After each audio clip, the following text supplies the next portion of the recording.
Salam guru hebat. Hari ini saya akan melaksanakan modul 11H yaitu demonstrasi kontekstual tentang pemikiran Ki Hajar Dewantara yang dimana pendidikan berpihak pada murid. Bersama saya Natalia Elisawati Simamora, calon guru penggerak angkatan 11. Saya guru bidang studi PKN berasal dari SMP Swasta Santa Maria Parmonangan. Untuk itu, saya akan memuat puisi saya teruntuk Ki Hajar Dewantara dengan judul Sang Pemberi Pelita, karya Natalia Elisawati Simamora. Mari kita saksikan bersama.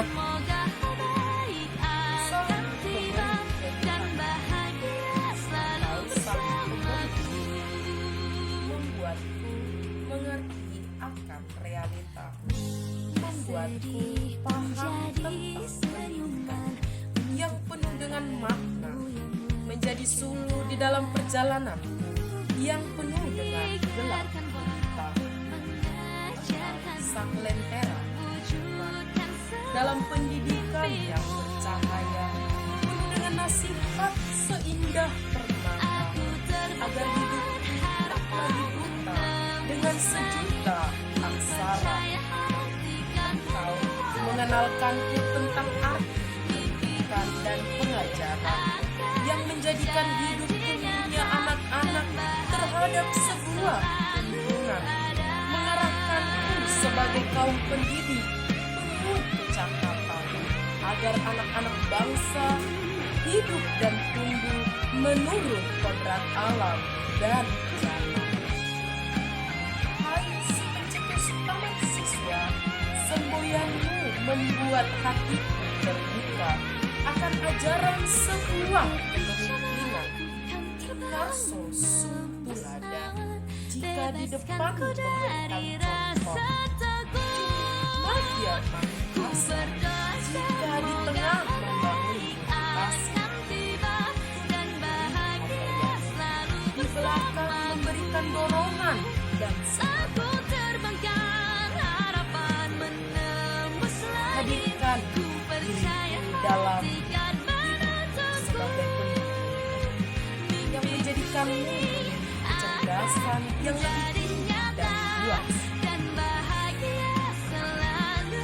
Izinkan diriku untuk menuntun perjalanan pendidikan agar kelak dirimu mencapai keselamatan dan kebahagiaan. Anak-anakku, jadikan diriku penuntunmu dalam kehidupanmu, agar segala cita-citamu dapat kamu gapai setinggi-tingginya, seiring budi pekerti yang kamu dapatkan dalam perjalanan hidupmu. Saya hanya insan manusia biasa, ibarat petani padi yang hanya menuntun, memperbaiki, dan memelihara tanamannya, berkembang sampai berbuah dengan hasil yang baik dan penuh kebahagiaan. Terima kasih. Baiklah, asas pemikiran Ki Hajar Dewantara yang menjadi hasil penerapan gagasan terkait pemikiran Ki Hajar Dewantara secara kontekstual, salah satunya adalah pembelajaran yang menuntun, yang kedua adalah pendidikan sesuai dengan kodrat alam dan zaman, lalu yang ketiga pendidikan berpihak pada murid, dan yang keempat adalah pendidikan budi pekerti.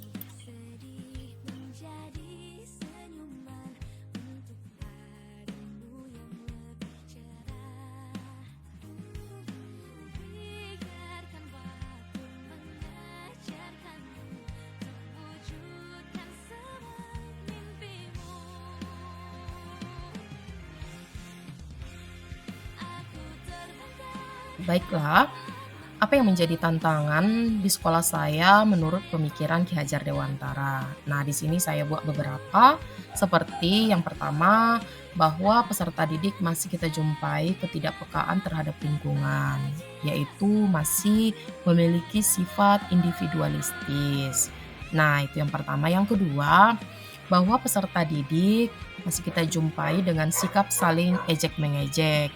Bukan bullying, tetapi masih sifat yang negatif yang sederhana, yaitu mengejek satu sama lain.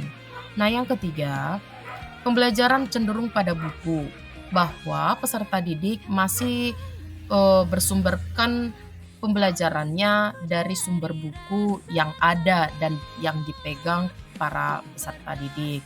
Nah, lalu teacher center yaitu berpusat kepada guru, bahwa setiap guru di sekolah saya itu masih mengutamakan pemusatan pembelajaran pada gurunya, pada setiap bidang studinya.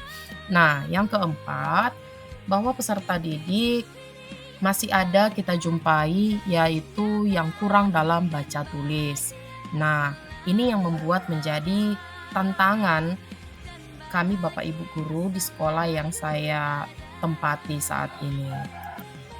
Baiklah, solusi yang tepat kami laksanakan dalam menghadapi tantangan menurut pemikiran Ki Hajar Dewantara yang terdapat di sekolah saya, yaitu SMP Santa Maria Parmonangan, yaitu solusi ini sudah diterapkan dan sudah dibiasakan di sekolah, dan ini juga sebagai bentuk penyelesaian dari segi tantangan yang terdapat di sekolah saya. Salah satunya adalah membudayakan 3S. Apa sajakah membudayakan 3S tersebut? Yaitu senyum, sapa, dan salam. Dengan membudayakan 3S, ini adalah salah satu wujud penyelesaian tantangan kami terhadap peserta didik yang dimana masih terdapat sifat individualistis pada siswa. Nah, dengan inilah mewujudkan setiap siswa memiliki kemampuan dalam cara berkomunikasi dengan yang satu dengan yang lainnya. Nah, budaya 3S ini juga mewujudkan sikap sosial terhadap anak, yaitu dalam budaya sopan santun, baik kepada teman dan juga kakak kelas dan juga kepada bapak ibu guru di sekolah.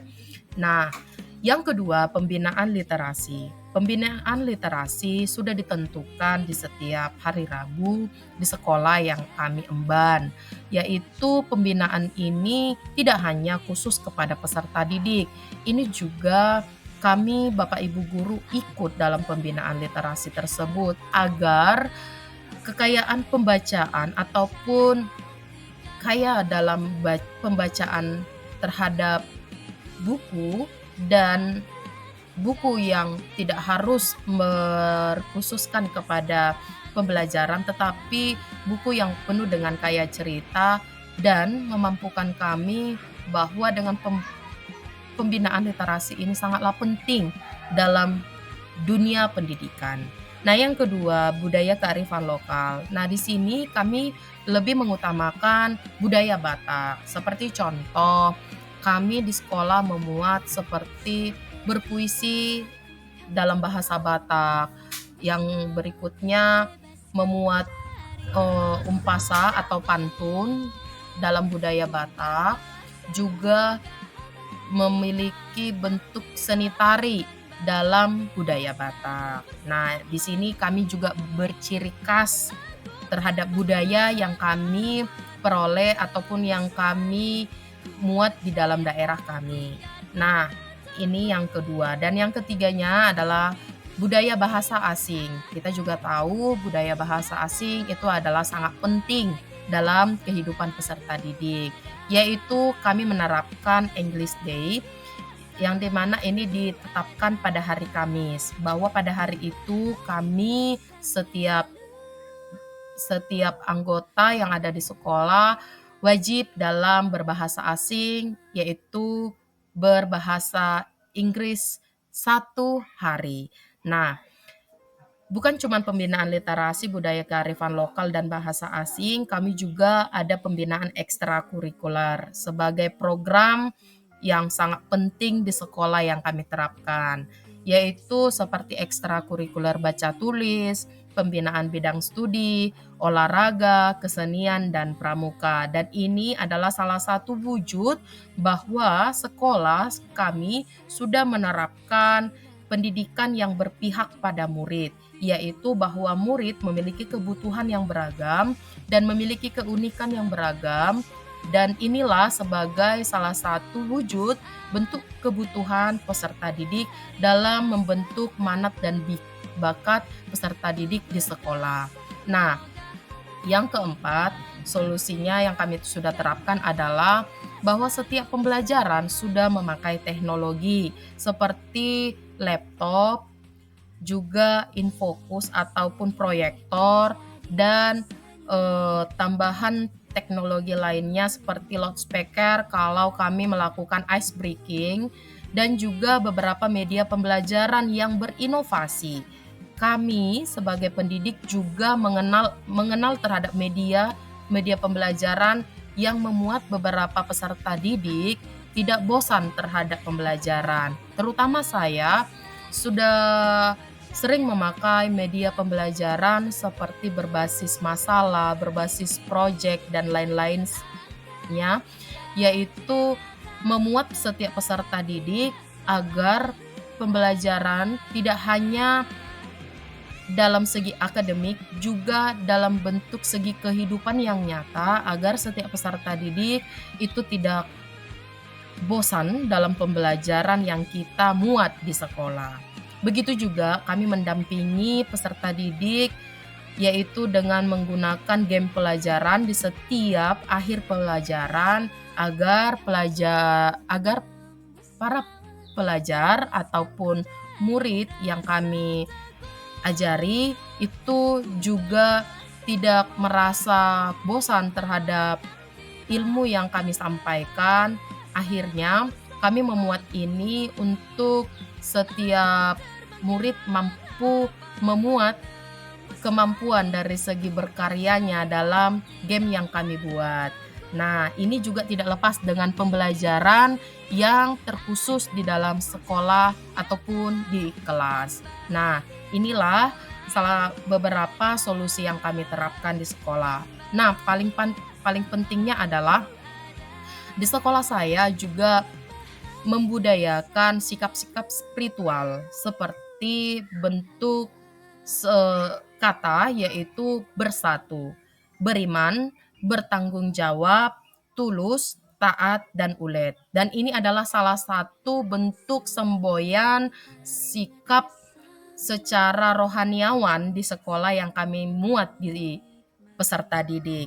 Ini adalah bentuk ciri khas sekolah yang ada di dalam satuan pendidikan di SMP Santa Maria Parmonangan, dan ini adalah salah satu tujuan utama bagi peserta didik agar sikap spiritual dan sosialnya dapat seimbang dengan bentuk pengetahuan dan keterampilan di sekolah yang kami miliki. Nah, inilah solusinya di sekolah yang kami atau di sekolah saya yang saya emban.